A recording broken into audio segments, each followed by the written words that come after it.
Assalamualaikum warahmatullahi wabarakatuh. Welcome back to my channel. Nah, di kesempatan segmen kali ini mari kita bahas pelatih timnas Indonesia, John Herman, yang di sini diberitakan tanggal 12 Januari ini akan datang ke Indonesia. Tetapi di sini, apakah kalian sudah tahu John Herman itu siapa? John Herman ini adalah pelatih juga yang pernah melatih Selandia Baru Kanada. Selandia Baru dari putri, sepak bola putri, Kanada sepak bola putri, dan terakhir ini adalah sepak bola Kanada putra. Dan rekor karirnya itu mentereng setelah dia berhasil mengantarkan sepak bola putri Kanada itu juara olimpiade berturut-turut dan mengikuti masuk ke Piala Dunia wanita, sepak bola wanita, dan sepak bola putra. Dia juga berhasil mengantarkan ke Piala Dunia 2022 setelah 36 tahun tidak bisa masuk ke Piala Dunia. Dan kalau di karir klubnya itu dia juga pernah melatih di Toronto. Tetapi di sini yang patut menjadi pertanyaan, apakah bisa ngeblend dengan budaya sepak bola di Indonesia. Di sini setelah kita melihat track recordnya, itu pola permainannya ini 3-4-3. Kalau kita mengingat strategi 3-4-3, kita pasti akan mengingat Sintayong.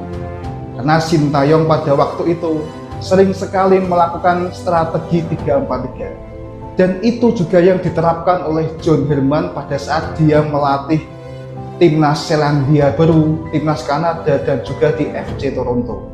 Dan sekarang dia sudah resmi direkrut oleh timnas Indonesia. Tinggal waktunya saja datang ke Indonesia dan diperkirakan tadi tanggal 12 Januari.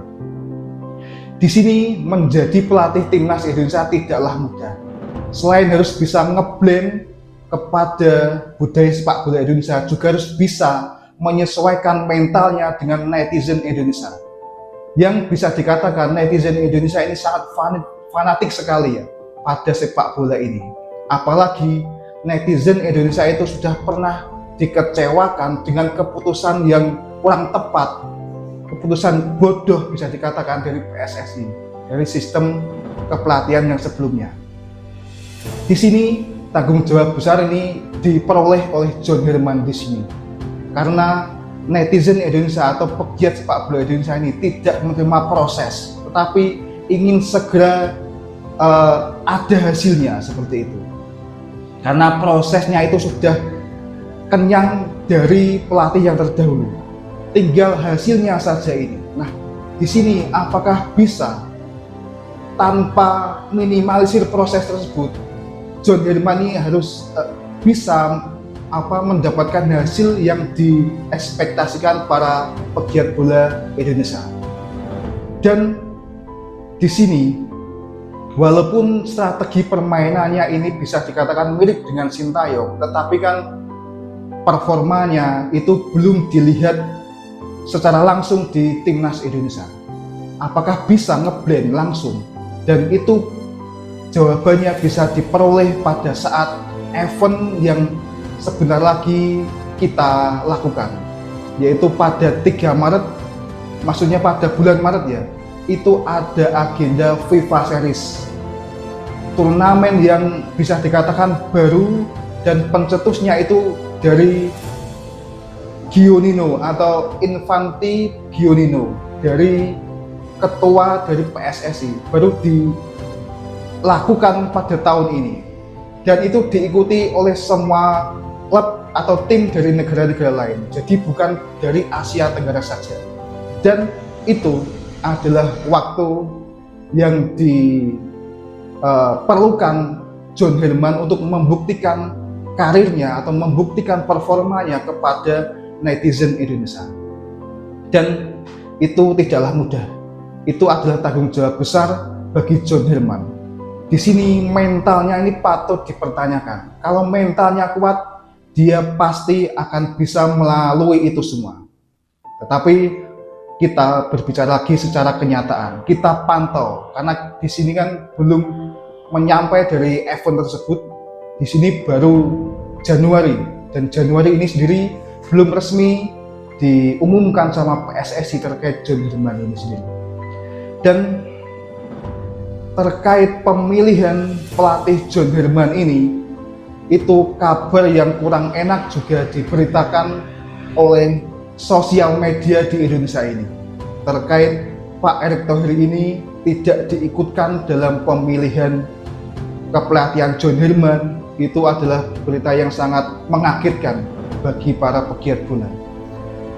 Karena di sini posisinya Pak Erick Thohir kan ketua PSSI. Kenapa dia tidak diikut sertakan dalam pemilihan pelatih timnas ini yang bisa dikatakan sangat krusial?